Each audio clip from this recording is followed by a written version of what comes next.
Kamusta mga repa? Mas naging interesante ang usapin tungkol sa X-Force HEV matapos itong opisyal na ilunsad ng Mitsubishi Motors Indonesia nitong buwan. Bukod sa pagiging unang hybrid na versyon ng X-Force, ito rin ang unang pagkakataon na inilabas ang electrified BSUV sa labas ng Thailand, kung saan ito unang ipinakilala sa buong mundo.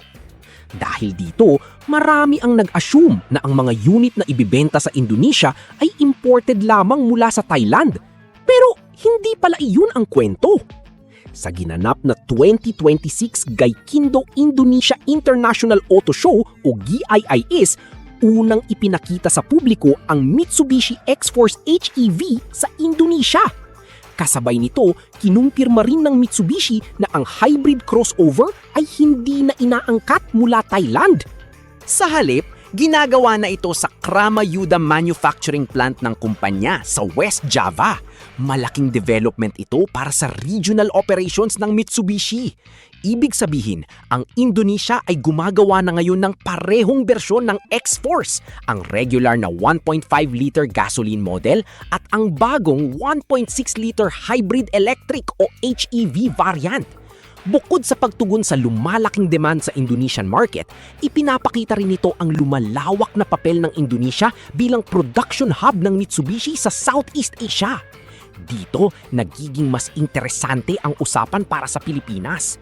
Sa kasalukuyan, ang Mitsubishi Motors Philippines Corporation o MMPC ay kumukuha ng X-Force mula sa Indonesia.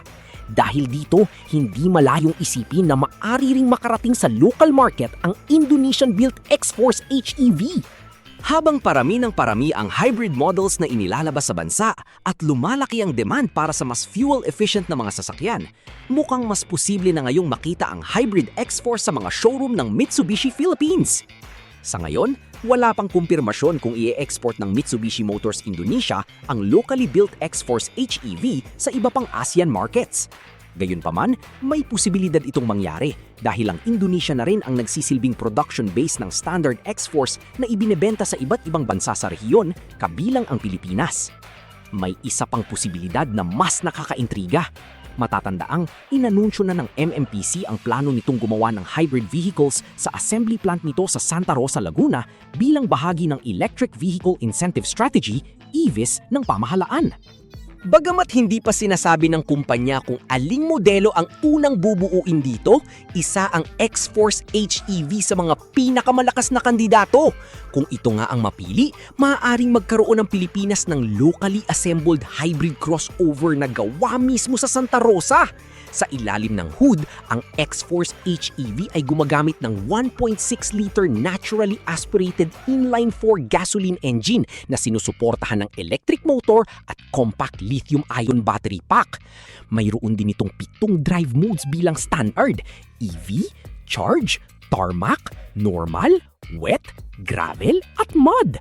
Dahil dito, kayang iangkop ng sasakyan ng performance nito sa iba't ibang kondisyon ng kalsada, mula city driving at highway cruising hanggang sa mas mapanghamong road surfaces. Bago tayo magpatuloy, Repa, nais muna kitang pasalamatan sa pananatili mo hanggang sa bahaging ito ng video. Kung ikaw man ay bago dito sa channel at mahilig ka sa mga sasakyan at motorsiklo, ay inaanyayahan kitang mag-subscribe sa aking munting channel. Huwag mo din kalimutan, Repa, na i-click ang notification bell para lagi kang updated sa tuwing may bago akong ina-upload na video.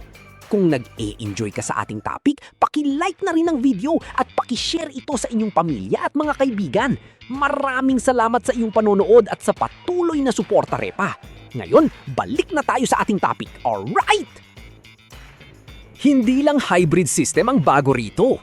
Gumagamit din ng X-Force HEV ng electric water pump upang mabawasan ang parasitic losses ng makina at mapahusay ang fuel efficiency.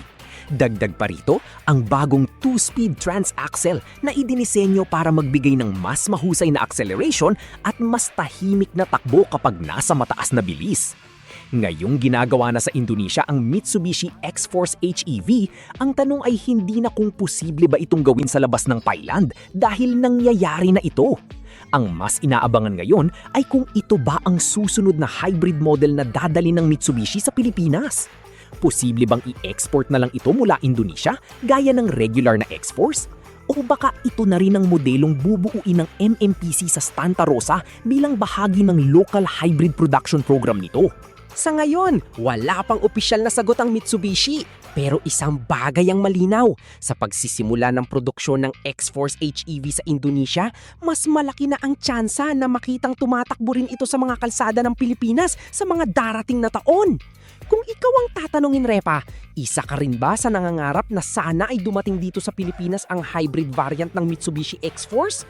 Paki-comment ang iyong sagot o opinion dyan sa comment section at babasahin natin yan! At dito na nagtatapos ang ating video, Repa. Muli, maraming salamat sa panonood. Laging tandaan, huwag maging mainit ang ulo sa daan para tayo ay makarating ng ligtas sa ating paroroonan. Mga Repa, drive safe at ride safe everyone. Kita-kita tayo sa susunod na video. Alright!